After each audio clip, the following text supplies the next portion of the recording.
Se por um lado o torcedor do CRB olha para esse Paysandu e vê uma equipe que ainda não engrenou na Série B, com em 12 pontos disputados apenas um conquistado, a torcida regatiana também tem que olhar para o outro lado do papão. Uma equipe que foi muito bem, que está indo, na verdade, muito bem no Campeonato Paraense e que foi nesse último meio de semana campeã da Copa Verde diante de um Goiás com Serra Dourada lotado.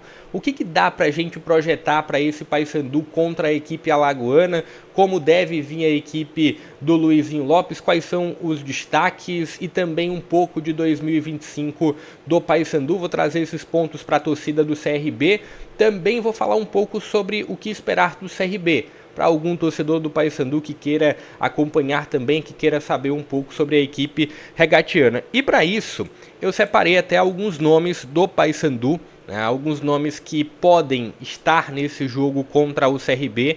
Aqui do lado direito, a escalação do Paysandu contra a equipe do Goiás na final da Copa Verde, jogo da volta. E aqui do lado esquerdo, a escalação do Paysandu contra a Chapecoense, que foi o último jogo em que o Paysandu teve como mandante na Série B. Mas vou trazer outros nomes além desses daqui. Mas antes, vou pedir para você deixar o like aqui no vídeo, também se inscrever no canal. Estou sempre trazendo destaques da Série B, principalmente destacando a Série B nas últimas semanas, mas tem outras divisões, tem um futebol brasileiro de uma forma geral por aqui, todo dia tem conteúdo novo, então se inscreve, também deixa o like e compartilha o link em grupos de amigos e torcedores. Mas bora lá, primeiro trazendo uma contextualização do que é o 2025 do Paysandu, para os torcedores do CRB terem alguma noção. Foi um Paysandu que, assim como o CRB, teve que trazer uma correção de rota, um pouco antes do que a equipe alagoana. O Paysandu teve a troca do comando técnico, a chegada do Luizinho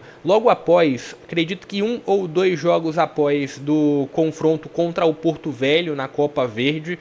Então no início ali da trajetória do Paysandu no regional, e foi um início de trabalho com muito impacto positivo. Chegou a ter o Paysandu com o comando do Luizinho 12 ou 11 ou 12 jogos de invencibilidade, avaliando Copa Verde, avaliando também o Campeonato Paraense. Só que aí veio a Série B do Campeonato Brasileiro, uma estreia muito dura contra o Atlético Paranaense no Mangueirão, e o Paysandu não conseguiu somar nenhum ponto em casa, apesar de ter atuado melhor do que a equipe paranaense no segundo tempo. Primeiro tempo com algum tom de equilíbrio naquela ocasião, no segundo tempo se teve o grupo do Paysandu atuando melhor, mas ironicamente no segundo tempo foi quando tomou o gol da derrota.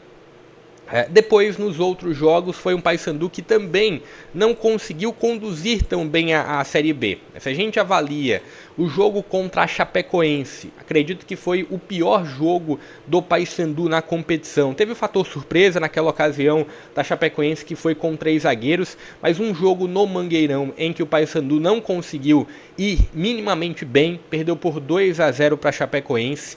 Teve o jogo contra o Vila Nova, e foi o jogo logo após a partida de ida da final da Copa Verde, e aí muitos podem trazer como observação, era um Paysandu desfalcado, mas naquela ocasião era um Vila Nova muito desfalcado também, e o Vila conseguiu superar o Paysandu por 1-0 em Goiânia. E teve o último jogo, que foi o jogo em que o Paysandu conseguiu pontuar, no último jogo na Série B, que foi contra o Operário, um jogo em que o Operário desempenhou menos do que era imaginado, e o Paysandu, com muitas mudanças, conseguiu um ponto fora de casa. E aí veio essa avaliação quanto à Série B, de um Paysandu que não consegue engrenar, de um Paysandu que não consegue desempenhar.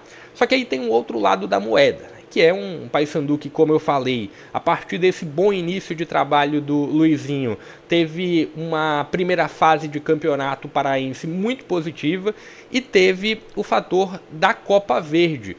Quando soma os 180 minutos da final da Copa Verde, foi um Paysandu superior no jogo no Mangueirão, e no jogo da volta no Serra Dourada foi um Paysandu que desempenhou individualmente e coletivamente mal, mas conseguiu empatar 1-1 e nos pênaltis conseguiu mais um título do regional.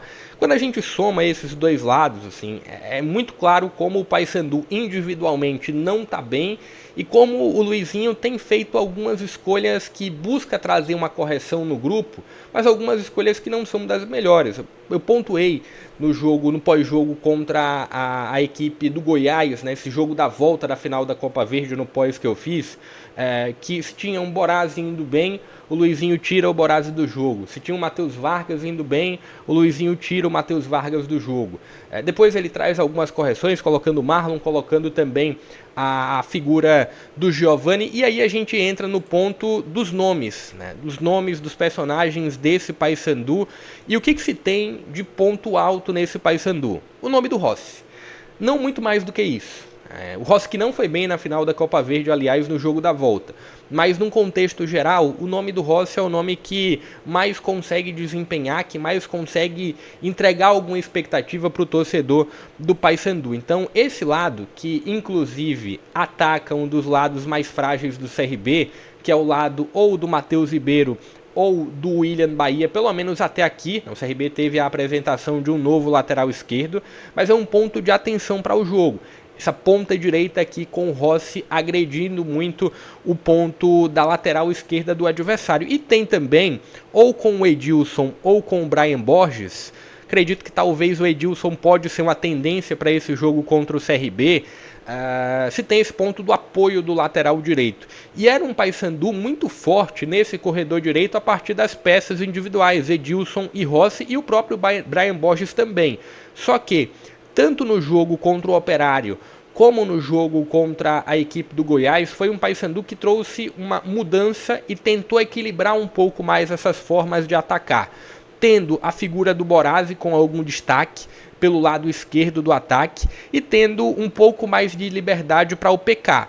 O que pode acontecer também, PK não foi tão bem contra o Goiás, pode aparecer o nome do Heverson, com alguma surpresa, o Heverson que atuou bem contra o Operário. Então aqui já surge uma outra possibilidade, que é a figura do Heverson podendo atuar nessa lateral esquerda e podendo gerar um pouco de impacto também aqui no Rainer, que é o lateral direito do CRB. Um outro ponto de mudança que fez com que o lateral esquerdo do Paysandu tivesse mais liberdade foi o Novilho, começando o jogo, foi uma surpresa para o confronto na Copa Verde, e tendo o Martínez quase que como um terceiro zagueiro. Então, para a torcida do CRB que talvez não se tenha esse desenho, porque é um jogo com o Paysandu sendo o mandante. Mas contra o Goiás, o que aconteceu? Foi um Paysandu que em muitos momentos jogou num 5-3-2, né? Jogou com o Benítez, com o Rossi, com o Vilela, com o Matheus Vargas e com o Borazzi nessa segunda linha aqui, e a linha de 5 defensores com um dos volantes e transformando em um zagueiro. Então pode acontecer desse desenho contra o CRB? Sim, pode acontecer.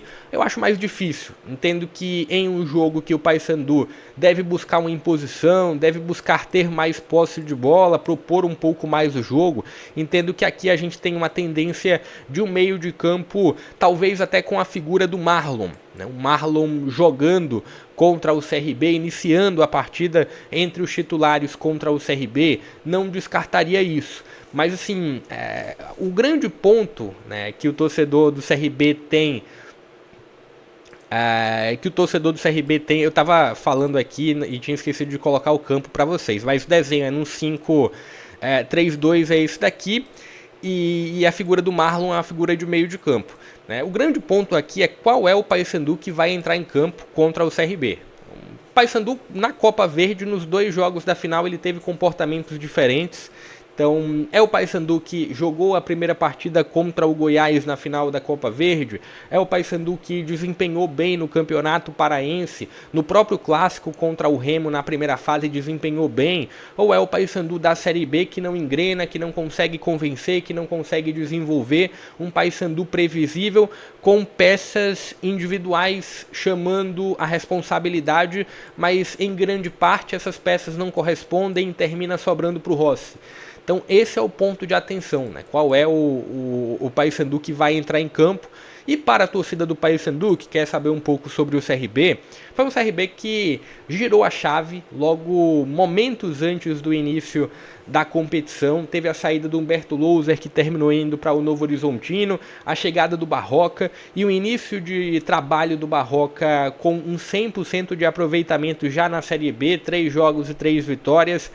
Muito se fala de um CRB que não teve o início mais difícil possível, de fato. Você teve um CRB com Volta Redonda, com Chapecoense, com Atlético, equipes que estão ali ou em uma faixa intermediária da tabela ou em uma faixa baixa da tabela. Na quarta rodada o CRB contra o Atlético Paranaense terminou perdendo na Liga Arena, mas é um CRB que consegue quebrar uma expectativa ruim que se tinha antes do início da competição e que consegue desempenhar minimamente bem na Série B. São realidades, são caminhos que são diferentes, assim. O Paysandu, que se tinha uma expectativa alta para o início da Série B, não começou bem na competição. Um CRB que se tinha uma expectativa baixa para o início da Série B, começou muito bem a competição. Então você tem essa quebra de expectativa, só que para o lado do Paysandu tem esse fator de uma moral elevada, talvez de um reconquistar de uma confiança após o título da Copa Verde,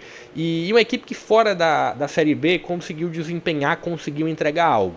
Deixa um pouco da sua expectativa, falando de desenho do CRB. CRB que joga dentro ali de um 4-1-4-1, né, com a figura do Breno Herculano um pouco mais avançado, com o Baggio como um dos bons destaques. Enfim, tem dois bons camisas 10, um deles é o GG, que quase terminou indo para o Remo, o outro é a figura do Danielzinho, ex-Fluminense, Bahia e Atlético Goianiense. Então se tem esses pontos de destaque do CRB, além de um grande goleiro que é o Matheus Albino. Deixa um pouco da sua expectativa para esse jogo, vai rolar pré-jogo específico para esse confronto também, então fica ligado, eu acredito, e o jogo vai ser no domingo, não mais no sábado. Então provavelmente no sábado eu solto um pré-jogo para esse Paysandu e CRB pela 5ª rodada da Série B do Brasileirão. Vou ficando por aqui, deixa o like, se inscreve no canal e compartilha o link para mais conteúdos como esse. Até a próxima.